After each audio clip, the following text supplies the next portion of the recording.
I know. What's the matter with you? All right. How many people here know a second language, or how many people would like to learn a second language? One of the most popular languages in the United States, aside from English, is the Spanish language. Did you know, according to the United States Census of 2015, the Hispanic or Latino population of Garden City is 48%. That is almost half the town. That leaves 43% of white people, and 9% of the population is left to the African American, Asian, and Native American origins. The Hispanic population in the United States as of July 1st, 2014 is an astounding 55 million people. In the article, Hispanic Heritage Month of 2015, they continue to describe how 17% of the nation's total population is of the Hispanic origin. It's easy to imagine just how much that really is, especially if you live in a town like Garden City. It is projected that by the year 2060, the Hispanic population in the United States will be the sum of 119 million people. That is 1/3 of the total population of America today. Can you imagine communicating in the world like that and not knowing Spanish? Some may argue that in America, we should speak English, and that people that come to America should learn English, and we shouldn't have to learn their language. But there's a lot of history that relates to Mexico and their people. And the whole country was actually once a part of Mexico. We'll get into that a little bit, but right now, we want to explore the influence of the Spanish language on America. We'll start off with a short history lesson in Mexico and how the people of Mexico may just have a moral right to actually be in the country that we call America. Now, it was the late 1840s that America waged war in Mexico for land in the Mexican War. In the wake of the war, America came victorious, and a treaty was signed, the Treaty of Guadalupe Hidalgo. America then found themselves in possession of new land that we now know as states as like Arizona, California, Colorado, Nevada, New Mexico, Utah, Wyoming, and even Texas. Nearly overnight, millions of former Mexican citizens found themselves living in the United States. In the treaty, it was granted to the Mexican people that on this new American land, that they were granted full U.S. citizenship. They had the right to speak their own language and the right to keep their own land. By the 1900s, though, America took back their promise, and most of the American heritage landowners had lost their lands to squatters, developers, and even in the civil courts. By 1910, Mexico was in full revolution, which led to many Mexicans to flee their own country and come to America for a better life. By the 1920s, thousands of Mexican-born residents could be found in big cities like Los Angeles. This was the beginning of the Mexican Americans and how they became to stay. By the year 2000, Latinos surpassed the African American as the largest minority in the United States. According to the U.S. Census of 2013, 64% of Hispanics in the United States came from Mexican origin. It is estimated that there are 12 million Hispanic households or Mexican family households in the year 2014, and in 2013, the U.S. Census report, it showed that 38 million U.S. residents 5 years old and older spoke Spanish in their home.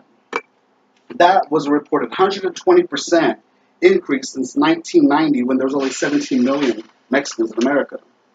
In a recent article published by CNN that was down the header, the United States has more Spanish speakers than Spain. It might sound ridiculous, but it's all about the statistics. Spain has a population of 47 million. Colombia has a population of 46 million, but the population of the United States is 312 million people. A study was done by a Spain-based nonprofit institute that states that the estimated Spanish speakers of America was 41 million people. They also cited figures from the U.S. Census that estimated that by 2050, the United States will have the highest Spanish-speaking population in the world at 132 million people. The same report also found that Spanish was the third most used language on the internet, next to English and Chinese, and also came in second to English in social media platforms like Facebook and Twitter. We now have more Hispanics in sports and music collaborations between Mexican artists and popular pop music artists, as well as heroes of sports that used to be only familiar to white men and women. In a 2016 article from Media Life magazine, it revealed that nearly one-third of Major League Baseball players or 29% are Latino, and the Dominican Republic, Venezuela, and Cuba have the most foreign-born players. Have you heard of the New York Broadway hit Hamilton, the hip-hop musical about a founding father? It was actually played by a Puerto Rican actor, Lin-Manuel Miranda, who also wrote the play. There's even been a rise in Hispanic people on television sitcoms. In shows like Ugly Betty, that was originally a show in Mexico called Betty La Fea. America Fiera starred in that sitcom. Other Latin-inspired shows like Telenovela, Queen of the South, and Jane the Virgin hit networks like NBC, ABC, and USA. Latino culture has influenced the music we listen to as well. Singers like Shakira, Pitbull, Jennifer Lopez, and even Selena have become huge influences to music that have hit our airwaves. Americans are very familiar with these artists, even if they don't even understand the music, just like Selena. Everybody knows Selena, everybody knows the music, but most people don't even speak Spanish. Other influences came from, also influenced fashion world. Carrie Bradshaw in Sex and the City, one of her favorite artists was Oscar de la Renta. And once she talked about him on his show, or on her show, his popularity grew, and that's why he's so popular as a name now. The reality is that Mexican culture has been a part of America since its beginning. It's just over 100 years ago that the American government revoked their treaty from Mexico and started to take back what land and privileges the Mexican people did have. America and Mexico have a very complicated past that we all share a small part of. Since then, the Mexican people have done what was needed for a better life for themselves. Becoming fluent in Spanish is a definite positive that can only help communication between us and our neighbors to the south. Though all Spanish is not the same from region to region, but the general language is the same, Hispanic culture has earned their right to call America their home. In 2013, there was a reported 1.2 million Hispanics and Latinos of 18 years or older who are veterans of the U.S. Armed Forces.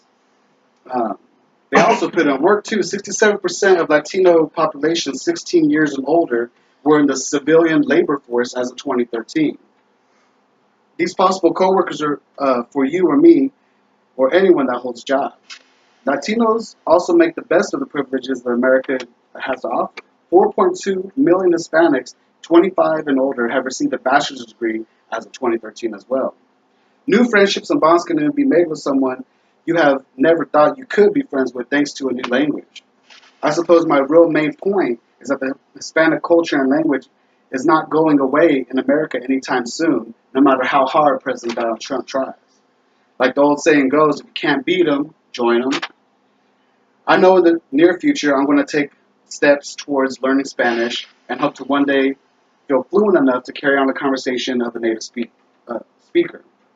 And I hope that some of you will join me in putting effort towards learning a new language as well. Thank you. Oh, good job. I want to thank my audience for opening their home. Because everybody, wave, please. Thank you. Very informative. Emma, no, I didn't call you, though.